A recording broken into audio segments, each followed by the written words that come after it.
Experience is what you get when you don't get what you want. Yeah, that's right. If you don't make money, you make experience, right? Welcome to another episode of Money in the Bank with Frank. Today we have Frank Turner and Dr. Carol Cooper on with us. They are a very interesting pair of entrepreneurs that started out in the banking and the medical field and found a way to work together.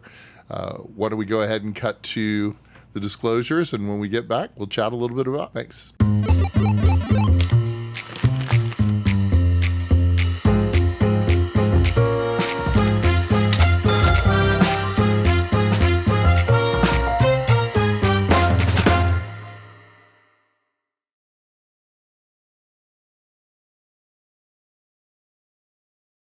So I started, probably like 3 years ago, I started doing radio. A friend of mine who had a radio station said, hey, it's January 1st. Do you want to talk about the market on my show? And so I called into an AM station and I did a 15-minute segment. And they said, well, we really like that. Okay. Will you do it for, 30 minutes? Mm-hmm. And then it grew to an hour. And then moved to a different station, and I was doing it on an AM station local here in Dallas. And during COVID, the owner of the station passed away. I don't know why or how, but they sold the station. And so like literally 1 week, they're like, yeah, we're not doing the show anymore. And I had a scheduled appointment down in Austin at this convention, this Texas Blockchain Council. And while I was there, I met Ryan. Ryan was doing filming for one of the entities that they work with here in Dallas. And so they said, well, do you want to move to podcasting? And I'm like, okay. And so I started doing that. And it was a big transition because, you get used to talking on the telephone or doing it via webcam, where you don't really, on the radio, no one sees you. Right. So you can walk around with a headset on, and I'm used to interacting, not like looking at a camera. And so it was a big change for me because then I had to like get comfortable with that. And so I, as time went on, I did. And it's great because now we have a medium that people can see and they can feel. And especially after COVID, people want to read and hear and research everything. And everybody is so varied. Everyone wants to be a minor celebrity. Everybody has something that they are expert at. Right. And so I like to just get people on and talk to them about, like, how'd you get your start? What are you doing now and how'd you get there? Like, what I find fascinating about the two of you when I met you the first time was you've got a banker and you've got a doctor that go back, way back, right? You guys knew each other from school. I'll let you guys talk a little more about it. But, like, you guys started off very young, doing totally different industries, and then finding your way back because you can now do that from across, outside of state lines. You don't have to work in the same area to keep track of each other and figure out what's going on. So we had some really good guests that talked about a lot of different stuff. And so, thanks for coming on the podcast. I appreciate you guys coming out and filming this. But tell me, how did you guys get started? And then how did you get into the business of medicine? Luckily, you, as a physician, Dr. Cooper, know somebody who was in investment banking. And then you guys, built this business in the personal injury space. And I'm just really fascinated to hear about it. I'll defer to Dr. Cooper. Well, so thanks for having us on the show. Sure. Yeah, sure. Thank you. So my background is I am what they call an interventional spine and sports medicine doctor. I essentially do injections at people's necks, lower back, shoulder, hips, knees. People call it pain management. But I have been, we've known each other since my senior year of college. We're going into my senior year because he did an internship with my college roommate at Goldman Sachs. And so we went up to New York and we hung out, and that was kind of just the beginning of a friendship that's lasted since the late 90s. Talk about a bonding experience going up to New York, working at Goldman Sachs, a place that like anybody in the finance world is like. I think it had a lot more to do with that everyone involved in that situation actually happens to be from Alabama. Yeah. So, well. we just immediately found ourselves in New York, but I'm from the bottom of the state, Mobile, you know. Dr. Cooper's from Huntsville, and then our friends from Montgomery of recent fame. But oh boy. Yeah, I mean, I also think it's a fact of the matter that Morehouse and Howard, there was always a lot of activity around business, entrepreneurship. So there's been a lot of ventures, I think, on with his classmates. They've tried to start a few companies even before they were out of college, and I definitely learned a lot of the entrepreneurship bug, I think. Being around that circle, I used to tell people, why do I have more Morehouse friends than I have Howard friends as an adult? You would think it'd be the other way around. Yeah. But at the end of the day, I also moved to New Jersey when Cooper was in Philly as well, and we got a chance to hang out. I was in first year of residency, internship year. He's been a very kind friend, invited me to his wedding and all that type of stuff. So many, many years of interaction and learning about how we think about the world, where we see value way before I got into a situation where after 6 years at Goldman, I was at B of A at a senior position up into the credit crisis. I spent most of my career managing the Mirage family office, which is the creators of Hot Pockets. So I managed their alternative investment portfolio, over $3 billion family office. And then...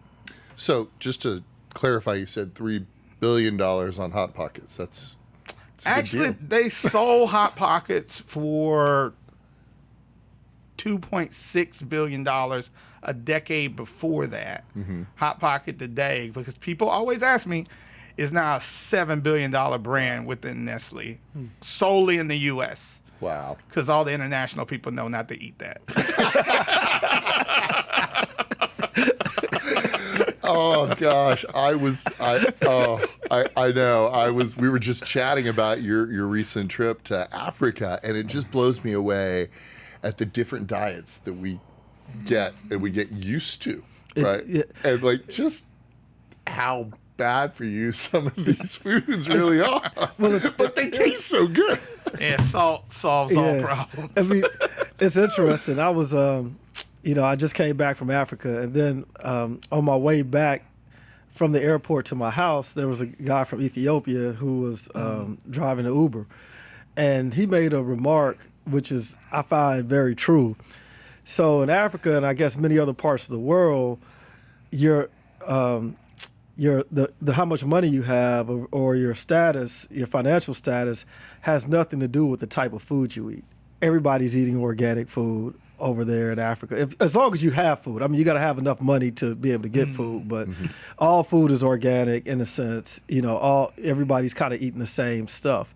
Whereas here in the United States, it seems like it's a lot of correlation with, you have to have the money to buy organic and to buy whole foods and to go to these different places. It's very interesting. That is the geography of having it available to you.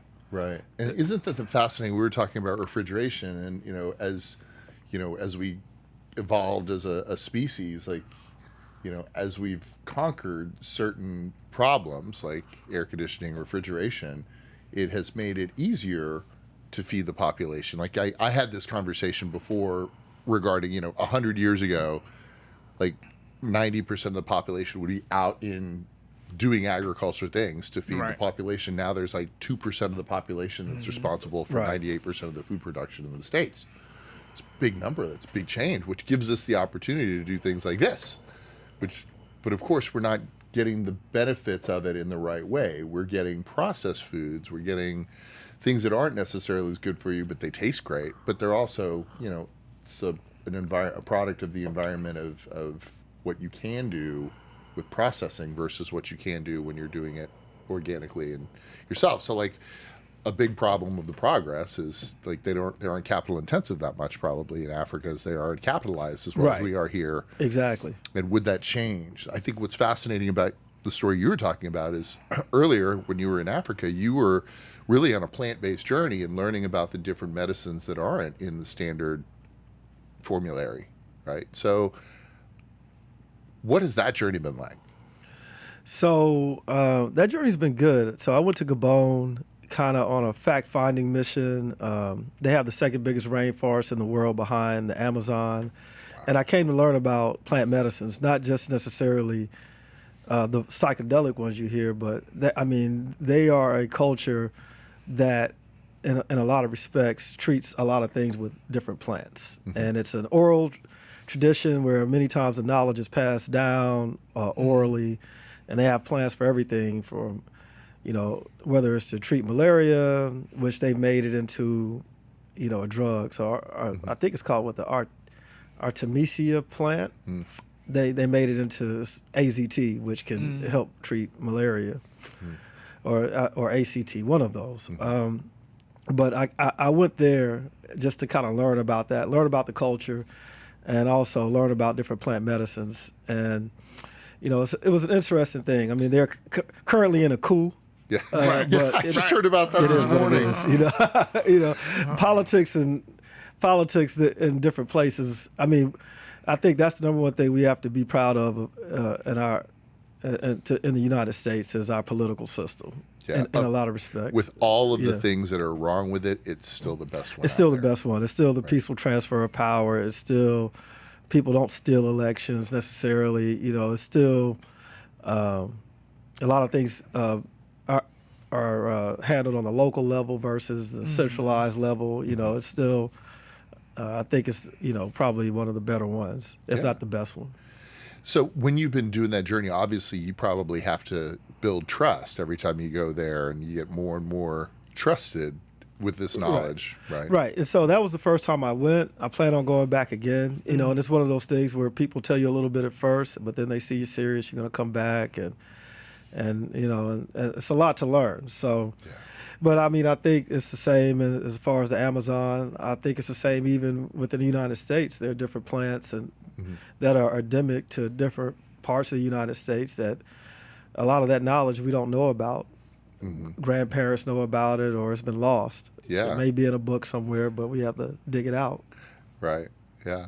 Now, on the idea behind the business of medicine, one of the things that was very fascinating to me, having several physicians as clients, is that you're lucky that you have somebody that understands process, because one of the things that you get trained on as a physician is how to treat people, how to figure out how to do stuff. And then you get out of school, and then all of a sudden they're like, okay, you're a doctor. What do you want to do? And then you realize that you're siloed. You didn't learn about how, well, if I want to hang my own shingle, now I have all this student debt, and I also don't know, am I supposed to buy a building, rent a building? Where should I put it? I need to hire staff. How do I pay for that? Where's the break even going to be? And so I'm sure you had a bit of that journey, and then I'm sure you probably helped with that journey as well. I think Dr. Cooper had kind of on his own beginning of his practice. Let's put it like that. Until we formally got into business. I mean, he could tell you about the first thoughts and all those things you mentioned, like how to buy an office, where to buy it, and he's become much more efficient over time. But that's his story to tell. Unfortunately, I did not have. Maybe I wish you would have. Well, our story is more along not only being friends, but our story has been part of the second act of being a physician, in the sense of, okay, you got your main thing here, whether you work for someone or whether you have your own practice. How do you add that extra stream of income, that extra revenue stream? And it just so happened that I had a good friend who is very good in the financial industries, is a very good investor, and is someone who saw the vision to be able to do our second company. But I think that's the thing too, is that, even whether you work for somebody or you have your own practice, how do you add that extra stream of income? Yeah, I'm a big fan of having a side hustle, as everyone calls it, right? Having a side gig, having some mailbox money come in, right?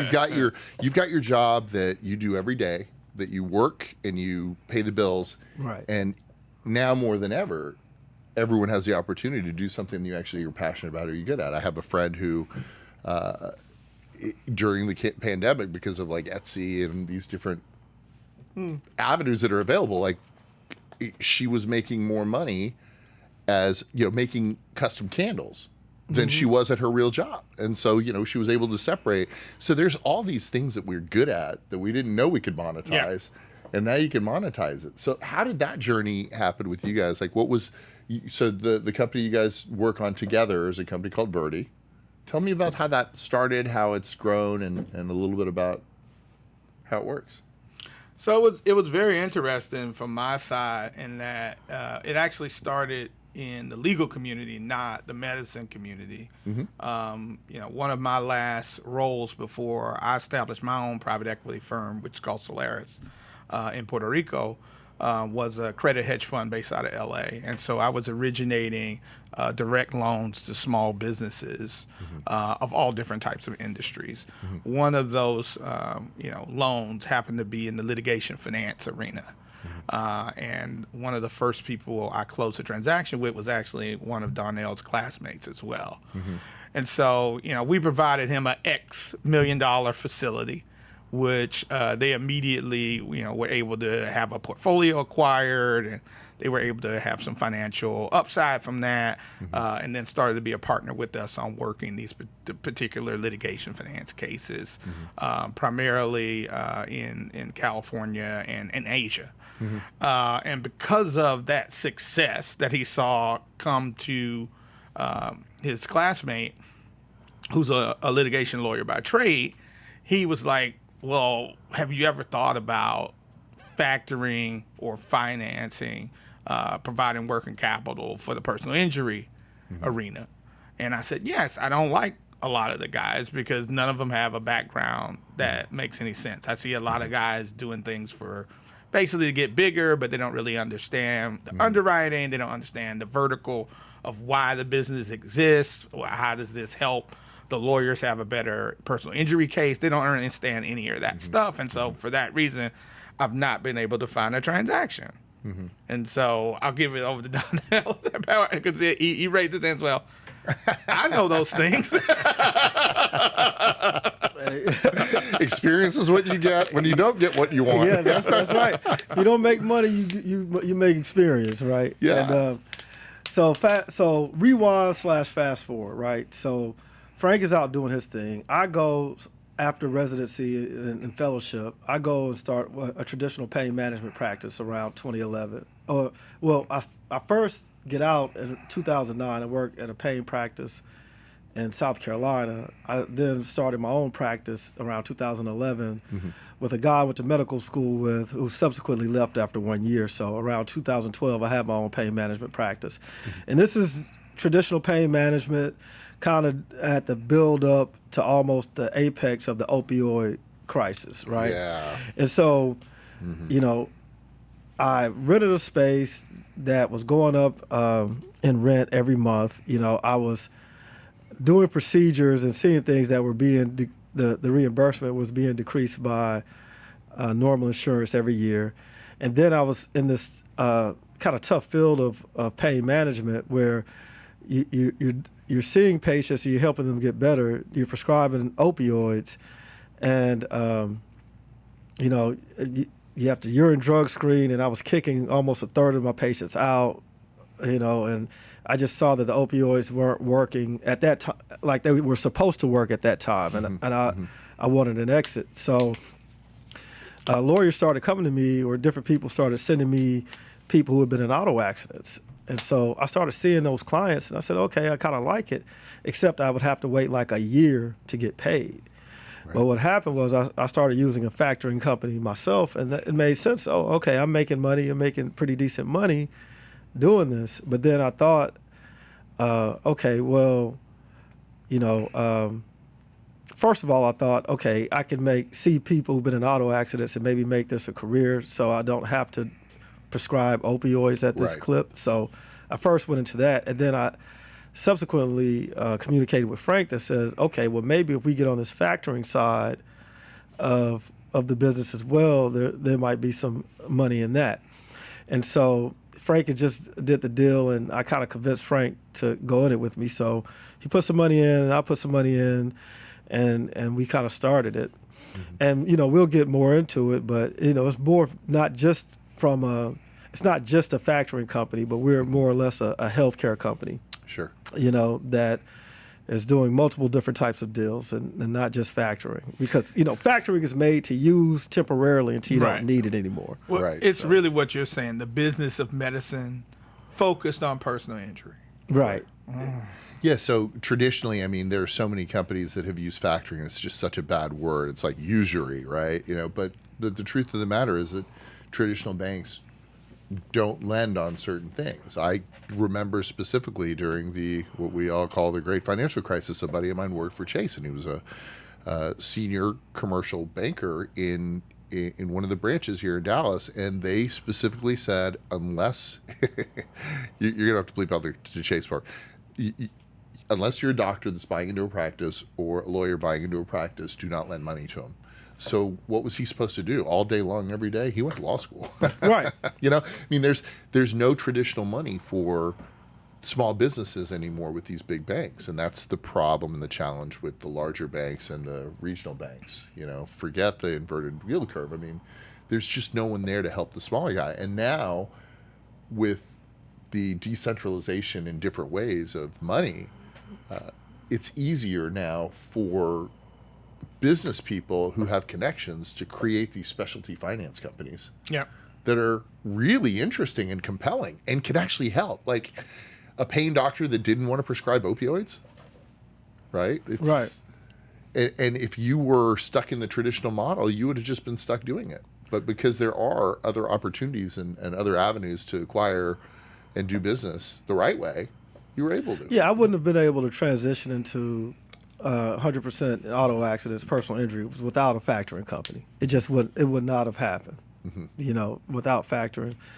And I don't know the exact origin, but I did have one of my friends, his son, who went to Howard.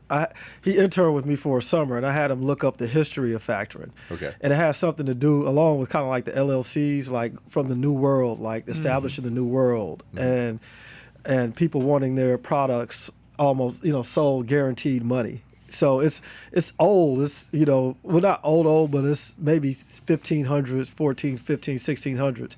It was part of one of the financial instruments that helped to establish the New World, along with like the LLCs, future contracts, factoring accounts receivables. Yeah. Yeah, because, I mean, there was a lot of risk, right? They had to underwrite that trip on that big old boat. 100%. Right, exactly. 100%. Wow. So tell us a little bit about your specialty finance company, other than just the personal injury. How can people find out more about it? So when I left my last hedge fund, I had two goals. One, I wanted to continue to expand the business.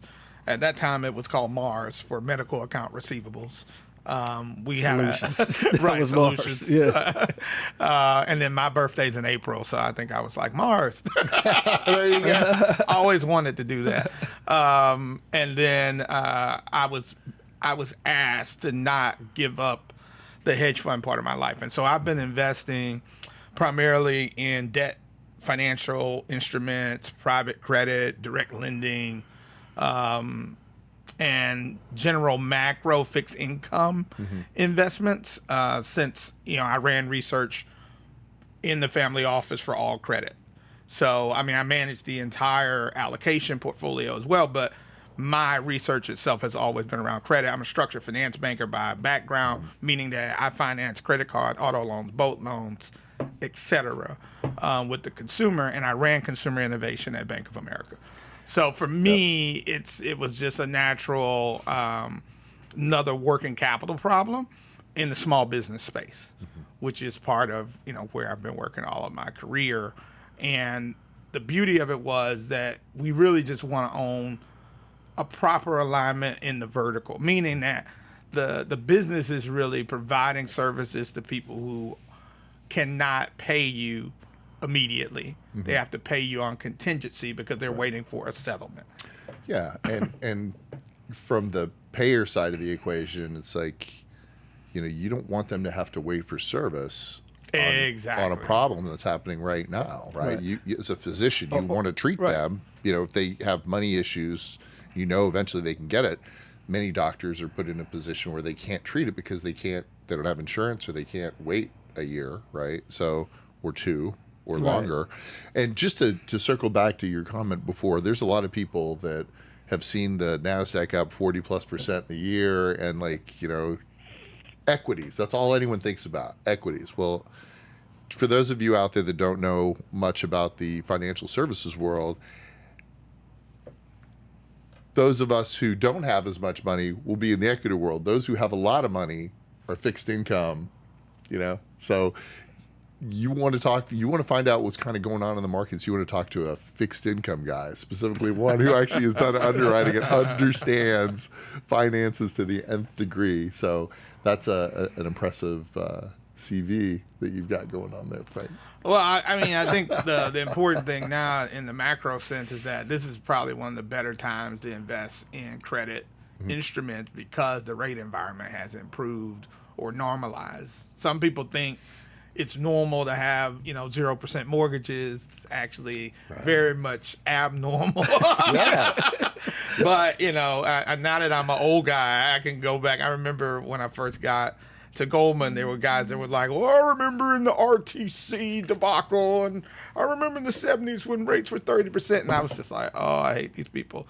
Well, I am now that guy telling you that, I remember when it was normal to have, a high single-digit mortgage if you didn't have the best credit. And we're just back normalized to that environment. And it's a good environment in that there's still economic activity. We did have some delinquency creep up just last month. From the data. So I think with student loans possibility coming off, there's some worries on the credit side, but in general, you're getting paid for your risk now. You look at the CD rates, you can get as high as 6% at some of the higher ones. So that's your risk-free money 9 times out of 10.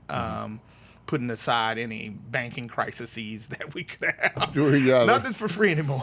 Yeah, and that's the fascinating part is that like you, I've made it to the point in my life where every time I move, I make a noise. So yeah, so I'm also one of those that says that what is potentially going to break. And you're right. I think that this is absolutely a normalized credit. I remember muni bonds paying really good yields, like 5-6% for long dated munis, and that was just standard up until 2000, 2001, when the interest rates got dropped by 11 times in 1 year to the same tune of like 500-600 basis points or something. But and then it was just QE infinity, right? It's like just leave it alone. And now we're back to a kind of a normalized area, but as you said, most of the people that are managing money institutionally now graduated college in like 2008, 2009. Correct. And so they're like, wait, what do you mean? What? I had a fortress balance sheet, and all of a sudden I'm doing a lot of this debt repayment. What's going on here, So, yeah, I think that this will definitely be a normalization period. There may be some things that break here and there, but, for some of these major companies that have fortress balance sheets that have been through many of these things, I think that we may be all right. So, I agree. Could y'all explain factoring to me in I don't know if y'all fully explained it. Could you just explain it again? Okay. I think that would be a good. Yeah. So explain factoring as a business model. So, this is just hypothetical, but let's say you you make widgets, right? And you sell these widgets for $10. Now you're going to get $10 for each widget, but you got to wait 30 days, 60 days, 90 days for that $10. Now you might not be able to wait 30 days. So I come in and say, well, look, I'll give you $9.50 for this widget right now. And then I'll wait the extra 29 days for that extra 50 cents. Right? So that's what factoring is. And theoretically, you should get better rates the longer you have to wait, right? So a lot of truckers use factoring because they don't want to wait 30 days, right? So that's kind of like the $10 a widget, and they'll get $9.5 for each on the day of. So I know people who've done it for cigar business. I know people who've done it for all kind of stuff. I've seen it a lot in the fabric space, like in the clothing space. There's a lot of factoring because they make the clothing, they've got to create it, then they ship it off, and then they have to wait for it to sell. I was about to say, I have a friend who has a clothing company, and that's exactly what it's. So there's private factoring. It's not lending, right? It's after the sale is made. So Or- what happens from a legal standpoint is that you're actually buying a business receivable. And so Right. because you're purchasing a forward piece of revenue, look at it that way, you're not actually buying or creating a lending contract with the group. You're actually buying their revenue on a forward basis and then hoping to be able to collect it as the ultimate payor pays off that receivable. And so, it allows people to have a lot more flexibility because you don't have to have the same limitations at the state and federal level for being a lender. Got you. So there's whole companies that do factoring. That's what they Yeah, do. it's an entire. it's not I wouldn't call a it service asset of a- class because there's sub asset classes of factoring, depending on what exactly service or good you're expecting advanced purchase receipt from. But it's definitely a major financial mechanism for working capital, along with venture capital, private equity, commercial lending, and factoring. Like you kind of take those four, and that covers most of the availability of capital as it relates to the right side of the balance sheet of where the liabilities are. And it basically just allows folks to be able to service their cost of goods sold in the same period that it's generated. Because if you have costs to do the service, so if you're in our field and you need to provide an injection into the lower back to relieve pain, well, the syringe costs money, the nurse costs money, the doctor costs money, and then the actual medicine that you're injecting costs money. All those things have to come up front. And so if you're asking the physician to continually, see patients, and they would have these running upfront costs with no revenue for anywhere from 6 to 36 months in some cases, depending on the treatment time of the patient and then the time it takes to come to a settlement or a litigation outcome. It's really needed, right? Because you would basically every month be accumulating costs that you wouldn't see any type of relief from for as long as 36 months. And obviously that means you would have to have a rock solid equity injection before you started the business to just lose money every month. Until you finally broke even. Until you finally broke even, yeah. And then you're okay, but then it takes a long time. It takes a long time, and some people may quit if payroll doesn't get met. In the back end. Yeah, lot if of you're pain. always 36 months behind, I mean, Right. even once you break even, that's riskier. Yeah, and on the back end, it makes it really difficult because, as you said, you still have to pay for your syringes, your rent, your all of your fixed expenses. You've got these costs that go on every month, regardless of whether you're collecting or not. Right. Right. And so a factor can help ease that burden by taking, a discount, giving you a discounted price for the work that's already been completed, as you said, as long as you've done your proper underwriting and paperwork. Which, That's right. Most. If a physician isn't paying attention immediately, if they don't have somebody paying attention to when a case settles, that money may be gone, right? Or no? How's that protection? It shouldn't be gone because they should have certain protections, but there are definitely cases of misdirected payment. There's cases of lawyers not doing what they should do from settlement, and it's definitely a technical field where you have to have liens in place. You have to have the communication that has been known that you have certain billing. A lot of time the billing might not get included in a settlement because of a miscommunication. They take a agreement to settle, and then the bills are actually light. And so now they're asking you to take an even further reduction than you should. So there's definitely a lot of movement parts. But in general, it's very helpful because it allows the patient to be seen. Availability of doctors is not a given, right? When you're in an auto accident, you just assume somebody's going to see you. No, that's not true. Some doctors can see patients, and some people say we don't do contingency stuff.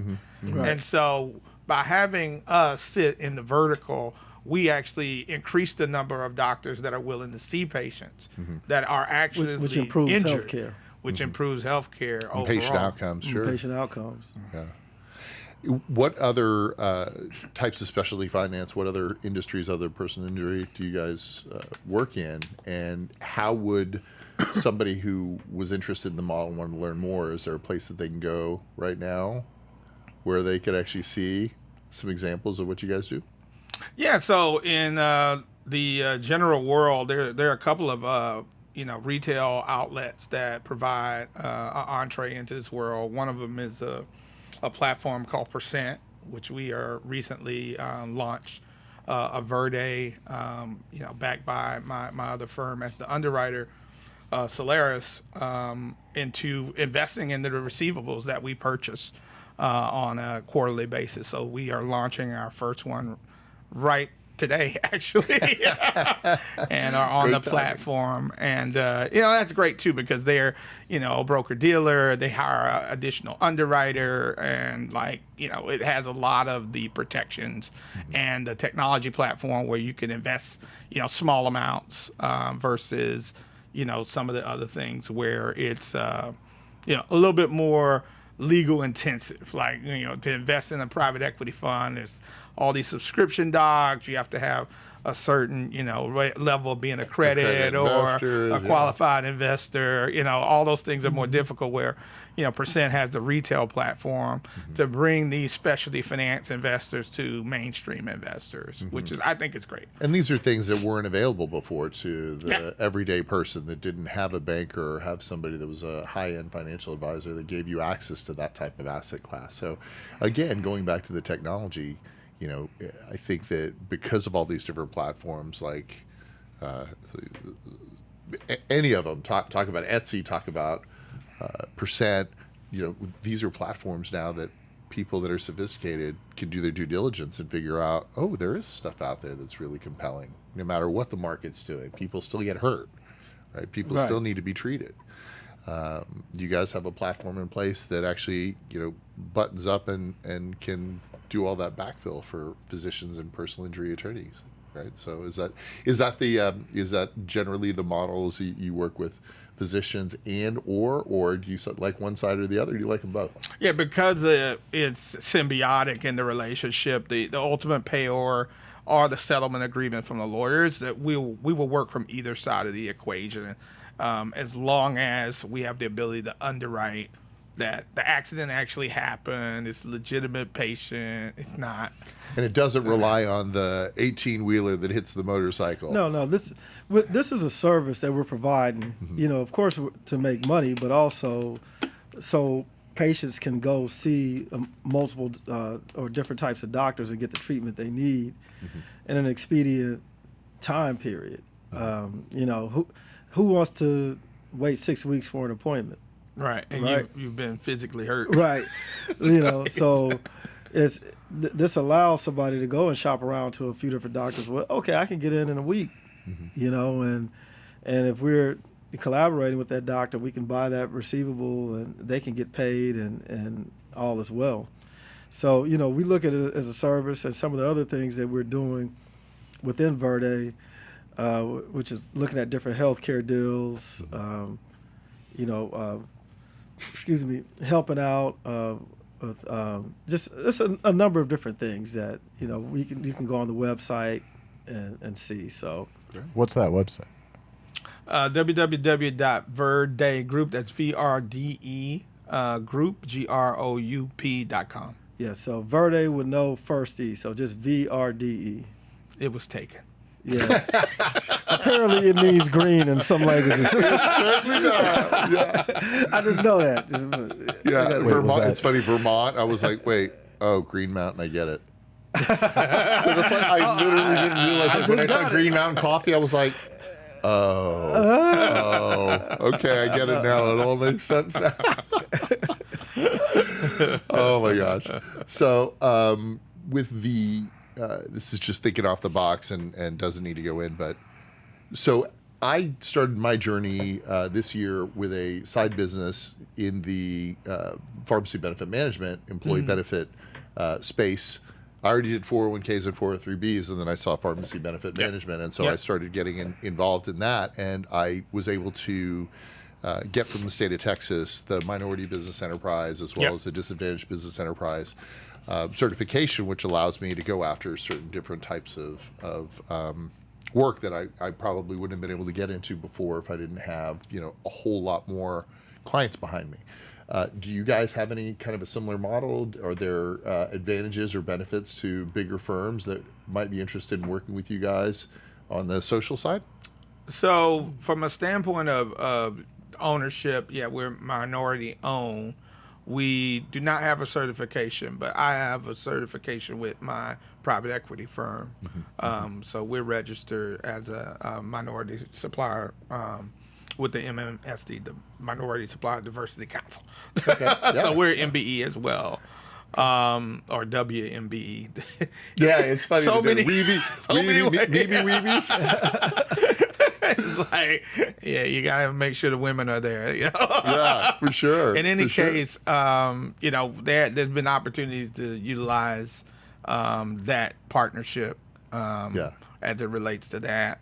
I think in our space, it's more our client base is diverse. Like we service a lot of women. A lot of women lawyers use our medical network that we do the factoring for because they did not have their own network of doctors, and so they utilize our network. Same thing with lawyers of color. Most of our clients in the Atlanta area are of color, whether they be Hispanic or Black. And so it's by nature of our network that we work with. Many of them are also minority physicians because they are the ones that did not have a large nest egg when they started their practice. Got it. So from that standpoint, there's a lot of impact there in the demographics and in the ownership group. That's great. Yeah. That's great. So I appreciate you guys coming on the show. Thanks so much for coming in and talking a little bit about what you guys are doing. Excellent. Thanks for Thank having you. us. It was a great time. Yeah. Awesome. Thanks, guys. Thanks, everyone, for joining us for another episode of Money in the Bank with Frank. I hope you enjoyed the episode with Dr. Cooper and Frank Turner. And if you want to find some more information about them, take a look at VRDEgroup.com. And you could also go right onto the Percent website and take a look at one of the offerings that just went live. Thanks, and have a great day. Hey, thanks for watching The Merge. We've got a ton more stuff for you to watch on YouTube, on Instagram, on TikTok, everywhere. Check us out.